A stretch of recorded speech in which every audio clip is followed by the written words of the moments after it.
నమస్కారం city news కి స్వాగతం. ముందుగా ముఖ్యాంశాలు.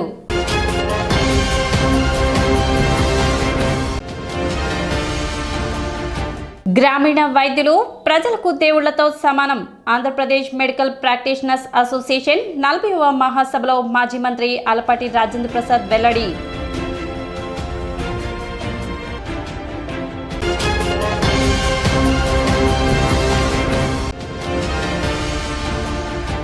ఎమ్మెల్సీగా తనను గెలిపించి కూటమి ప్రభుత్వానికి మద్దతు పలకాలి. కృష్ణా గుంటూరు జిల్లాల పట్టభద్రుల ఎమ్మెల్సీ కూటమి అభ్యర్థి ఆలపాటి రాజేంద్ర ప్రసాద్.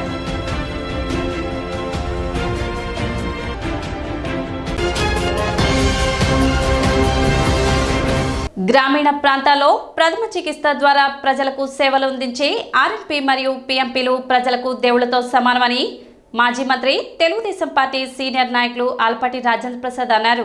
స్థానిక గౌతమ్ గ్రాండ్ హోటల్లో ఆదివారం మైత్రి హాస్పిటల్స్ మరియు హిమనీ డయాగ్నోస్టిక్ సెంటర్ వారి సౌజన్యంతో Andhra Pradesh medical practitioners association Tenali division స్థాయి 40వ మహాసభ నిర్వహించారు.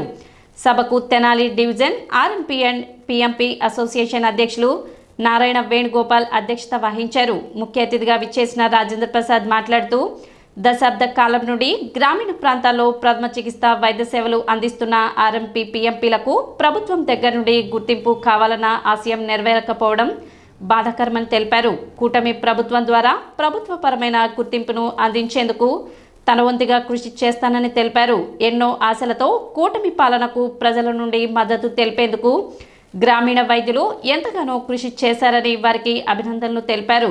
గత ప్రభుత్వంలో అన్ని విభాగాలు పతనమైన మాట అందరికీ తెలుసని విమర్శించారు. కూటమి పాలనలో ఆర్ఎంపీ పిఎంపీలకు గుర్తింపు వచ్చేందుకు ముఖ్యమంత్రి చంద్రబాబు నాయుడుతో చర్చిస్తామని అన్నారు.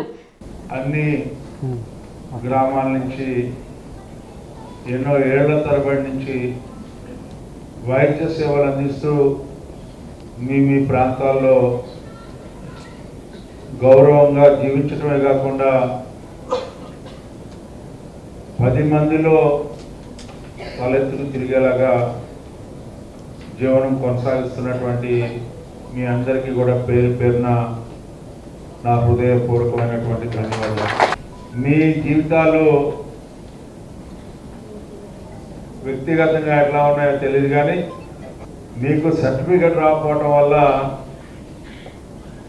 మా సందీప్ లాంటి వాళ్ళకి, లేకపోతే ఎవరైతే డాక్టర్లుగా కొనసాగుతున్నారో వాళ్ళందరికీ మాత్రం మీ అందరి యొక్క మద్దతు బ్రహ్మాండంగా ఉంది అని చెప్పి నేను చెప్పగలను. మీరు లేకపోతే అవి లేవేమో అనే భావన కూడా నాకు అప్పుడప్పుడు వస్తూ ఉంటాను. ఎవరైతే వైద్య వృత్తిలో అథారిటేటివ్గా రికగ్నైజ్డ్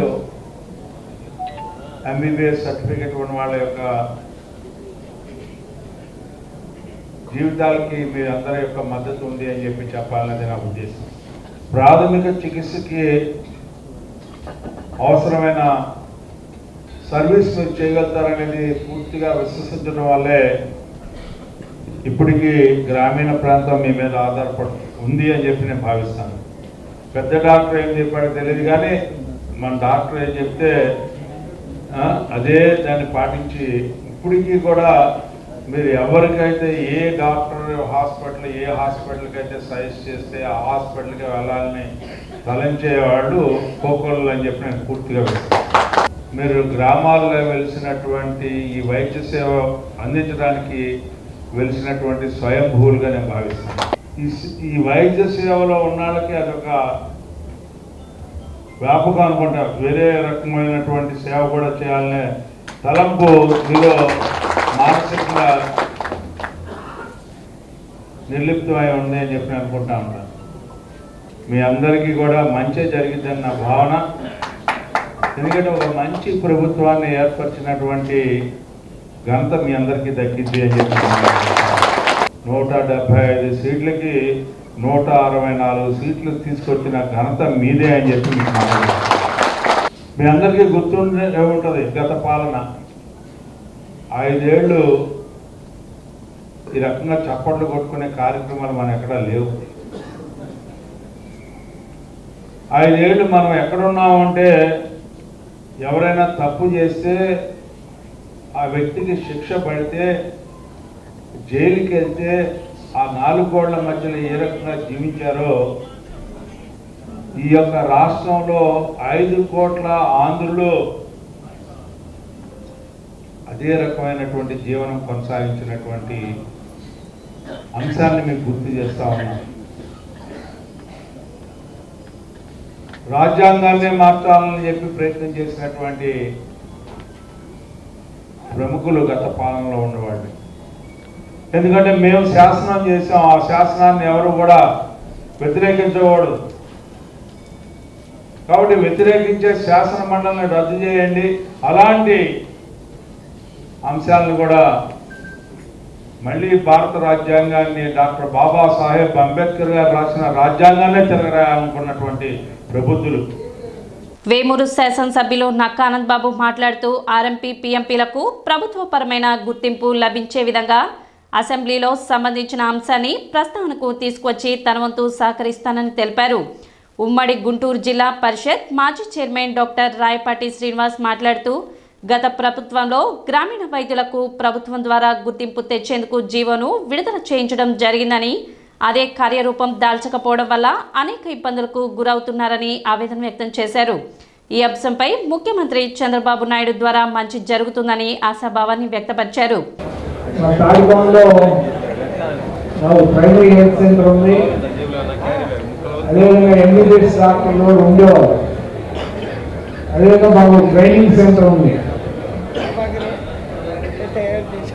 మెడిసిన్ చదివినటువంటి వాళ్ళు కొంతకాలం శిక్షణ తీసుకోవడానికి తాడికొండలో ఒక 2 రోజులు అట్లా ఉండేవారు.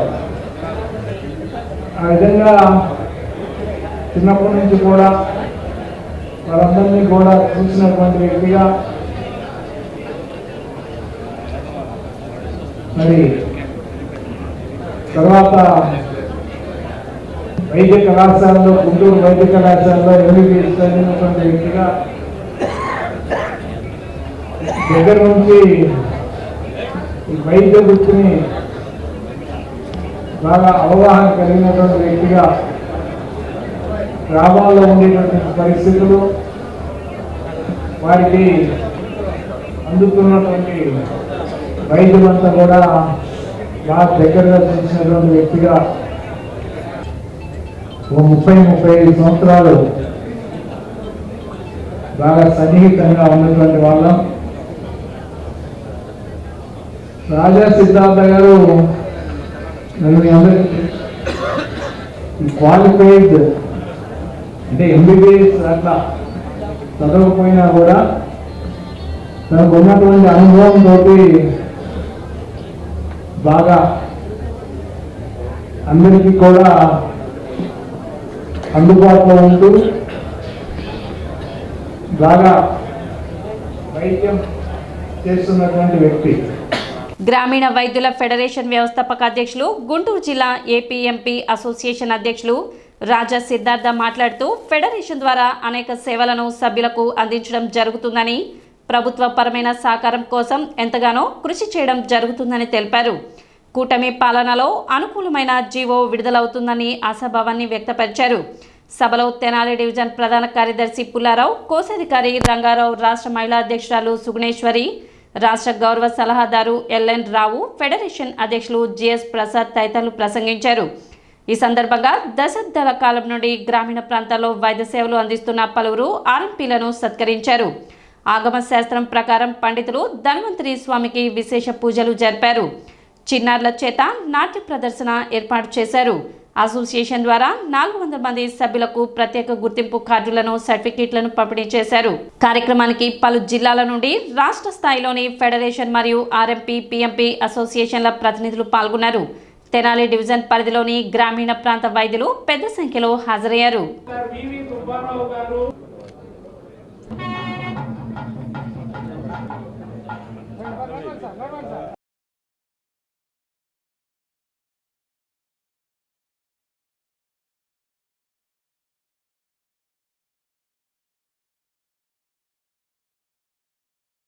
చంద్రబాబు గారితో మాట్లాడటమే కాదు, పార్లమెంట్లో కూడా ప్రస్తావనకి తీసుకొచ్చిన ఘనత ఎక్కడి నుంచి జరిగింది అంటే తెనాలి ఇదే గ్రాండ్ ఓపెన్ హోటల్, ఇదే రాజేంద్ర ప్రసాద్ గారి ఆధ్వర్యంలో జరిగిన మీటింగ్. మనకి పార్లమెంట్లో ఆ రోజు ప్రస్తావనకు వచ్చినప్పుడు ఎన్నో విషయాలు గల్లా జయదేవ్ గారి పిఎస్ వారు ఫోన్ చేసి వివరాలు అడిగినప్పుడు నేను మాట్లాడటమే కాదు, రాజా సిద్ధార్థ గారి చేత ఎన్నో విషయాలు చర్చించి వారికి ఎప్పటికప్పుడు అన్ని వివరాలు తెలియజేసి పార్లమెంట్లో ప్రస్తావన తీసుకొచ్చిన ఘనత ఏపీ ఎంపీ తెనాలి. అట్లాగే ఇది జరిగింది అంటే అది మన గొప్పతనం కాదు, మన వెనక రాజేంద్ర ప్రసాద్ గారు ఎప్పుడు నేనున్నాను, మీ జాగ్రత్త చేసుకోండి, మీ భవిష్యత్తుకి నాటి తర్వాత అని ఎప్పుడు తెలియజేయడం. వ్యక్తిగతంగా ఆయన ప్రత్యక్ష దేవుడు. మేము ఆర్ఎంపీ డాక్టర్లుగా బిజీగా ఉన్న పరిస్థితుల్లో కూడా వారికి ఏం చేయగలము అనేది ఆలోచించుకుని జర్నలిజంలోకి వెళ్ళి అప్పుడు వార్తా పేపర్ మెయిన్ రీడింగ్లో ఉంటే నేను చుండూరు మండలానికి వార్తా రిపోర్టర్గా, అమరేంద్ర ఈనాడుకి, వీరారెడ్డి జ్యోతికి, అట్లా మాలో మేమే 3-4 మెయిన్ పేపర్స్కి తీసుకుని ఎక్కడ ఏది జరిగినా వారికి తెలియజేస్తూ ఎంతో వెన్నుదన్నుగా ఉంటూ ప్రతి దానికి కూడా మాకు మంచి సలహాలు ఇస్తూ సూచనలు ఇస్తూ మీ అభివృద్ధికి ఈ రకంగా చేసుకోండి అని చెప్పిన గొప్ప మేధావి, మంచి మనసున్న వ్యక్తి ఆలపాటి రాజేంద్ర ప్రసాద్ గారు. పీఎం సూర్యఘర్ యోజన పథకం క్రింద విద్యుత్ సబ్సిడీ పొందే ఎస్సీ ఎస్టీ వినియోగదారులకు సోలార్ ప్యానెల్స్ ఉచితంగా అందించడం జరుగుతుందని విద్యుత్ చిరంజీవి తెలిపారు. దీనికి సంబంధించి ప్రస్తుతం తెనాలి డివిజన్లో సర్వే జరుగుతుందని, తెనాలి డివిజన్ వ్యాప్తంగా 47,000 మంది ఎస్సీ ఎస్టీ విద్యుత్ వినియోగదారులు సబ్సిడీ పొందుతున్నారని, వారందరికీ ప్రభుత్వం ఉచితంగా సోలార్ ప్యానెల్స్ అందించడం జరుగుతుందని తెలిపారు. కేంద్ర రాష్ట్ర ప్రభుత్వాలు సంయుక్తంగా అందిస్తున్న ఈ అవకాశాన్ని లబ్ధిదారులు సద్వినియోగం చేసుకోవాలని ఆయన విజ్ఞప్తి చేశారు. సోలార్ విద్యుత్ మీద సెంట్రల్ గవర్నమెంట్ కానీ స్టేట్ గవర్నమెంట్ కానీ చాలా ఇంట్రెస్ట్గా ఉండి మనకి చేస్తున్నారు. వాటికి సబ్సిడీ కూడా ఇస్తున్నారు, బాగా ఎంకరేజ్ చేస్తున్నారు. ఇళ్ల మీద ఈ హౌస్ వినియోగదారులకు మాత్రమే ఇది వాళ్ళకి సబ్సిడీ కూడా ఇస్తున్నారు. దానిలో భాగంగానే ఏంటంటే ఇంపార్టెంట్, ఇప్పుడు మనకి ఎస్సీ ఎస్టీ కన్జ్యూమర్స్ ఉంటారు. సబ్సిడీ అంటే 200 యూనిట్లకు లోపు కాలే ఎస్సీ ఎస్టీ కన్జ్యూమర్స్ ఉన్నారు. సపోజ్ మన డివిజన్ పరిధి అనుకోండి 47,000 మంది ఉన్నారు మనకి. వీళ్ళందరికీ కూడా గవర్నమెంటే ఫ్రీగా ప్యానల్స్ పెడుతుంది. అదంతా కూడా సర్వే చేస్తున్నాం మేము. ఈ ఎస్సీ ఎస్టీ సర్వీసులు 47,000 ఉన్నాయి మన డివిజన్ పరిధిలో. వాళ్ళన్నీ కూడా మా స్టాఫ్ను పంపించి ఆన్లైన్లో సర్వే చేస్తున్నాము. వాళ్ళ పర్టికులర్స్ అన్నీ కూడా అందుబాటులో ఉండి ఇవ్వవలసిందిగా కోరుతున్నాము. ఈ స్కీమును కూడా మీరు సద్వినియోగం చేసుకుంటే మీకు ఉచిత విద్యుత్ ఎటు వస్తుంది. ఉచిత విద్యుత్తో పాటు ఇలా కూడా మనకి గవర్నమెంట్ ప్రొవైడ్ చేస్తుంది. దీనివల్ల ఏంటంటే విద్యుత్ వినియోగం తగ్గుతుంది. సోలార్ కరెంటును మనం వాడుకోవడానికి అవకాశం ఉంటుంది. పిఎం సూర్యఘర్ అనే ప్రధానమంత్రి విద్యుత్ యోజన స్కీమ్లో ఇది ఒక part. State government central government సంయుక్తంగా కలిసి ఈ స్కీమ్ని కండక్ట్ చేస్తున్నాయి. ఈ ఎస్సీ ఎస్టీ కన్జ్యూమర్స్ దీన్ని సద్వినియోగం చేసుకోవాల్సిందిగా కోరుతున్నాం. ఎమ్మెల్సీగా తన విజయానికి కృషి చేసి కూటమి ప్రభుత్వానికి మద్దతు తెలపాల్సిన అవసరం ఉందని మాజీ మంత్రి ఆలపాటి రాజేంద్ర ప్రసాద్ అన్నారు. స్థానిక గౌతమ్ గ్రాండ్లో జరిగిన Andhra Pradesh medical practitioners association Tenali division 40వ మహాసభకు ముఖ్య అతిథిగా పాల్గొన్న ఆలపాటి రాజేంద్ర ప్రసాద్ మాట్లాడుతూ ప్రజలందరి అండదండలతో మంచి ప్రభుత్వాన్ని ఏర్పాటు చేసుకోవడం జరిగిందని, అదేవిధంగా ఎమ్మెల్సీగా తనను గెలిపించి మంచి ప్రభుత్వానికి మద్దతు పలకాల్సిన అవసరం ప్రతి ఒక్కరిపై ఉందన్నారు. సాధారణ ఎన్నికలలో పనిచేసిన విధంగా ఎమ్మెల్సీ ఎన్నికల్లో కూడా పనిచేసి ఆలపాటి రాజా విజయం అనివార్యం చేయాలని ఆయన విజ్ఞప్తి చేశారు. ఈ రోజున ఉమ్మడి కృష్ణా గుంటూరు జిల్లాల పట్టభద్రుల ఎమ్మెల్సీ అభ్యర్థిగా పోటీ చేస్తున్న సందర్భంలో కూటమి పార్టీ నాకు ఈ అవకాశం ఇచ్చినందుకు పెద్దలకి, చంద్రబాబు నాయుడు గారికి, లోకేష్ గారికి, అదేవిధంగా పవన్ కళ్యాణ్ గారికి, పురంధేశ్వర్ గారికి ధన్యవాదాలు తెలుపుకుంటూ, మీ అందరూ కూడా 2 అంశాల్లో ఈ రోజున గెలుపు ఇవ్వాల్సినటువంటి అవసరం ఉందని చెప్పి విజ్ఞప్తి చేస్తూ, ఒకటి మంచి ప్రభుత్వాన్ని ఏర్పాటు చేసినటువంటి బాధ్యులు మీరే. మీ వల్లే మంచి ప్రభుత్వం ఏర్పడింది. ఈ మంచి ప్రభుత్వాన్ని మరొకసారి మీరు మంచిగా నడుస్తుందని చెప్పి మద్దతు పలకాలి అంటే రెండో అంశం, వ్యక్తిగతంగా నేను ఎమ్మెల్సీగా నుంచున్న సందర్భంలో నా గెలుపు మంచి ప్రభుత్వానికి ఒక సంకేతం, మరలా మంచిగా కొనసాగుతుందని చెప్పే సంకేతం ఇవ్వడానికి నా గెలుపు అనేది అనివార్యం అవ్వాలని, ఆ బాధ్యత మీ అందరూ కూడా తీసుకోవాలని, ఎవరైతే ఇక్కడ పట్టభద్రులుగా ఉన్నారో, లేకపోతే మీకు సంబంధించినటువంటి మన సాధారణ ఎన్నికల్లో ఏ రకంగా పనిచేశారో అదేవిధంగా నా గెలుపు కూడా మీ అందరూ కృషి చేయాలని చెప్పి ఈ సందర్భంగా కోరుకుంటూ ఇప్పుడు ఒక చిన్న విరామం.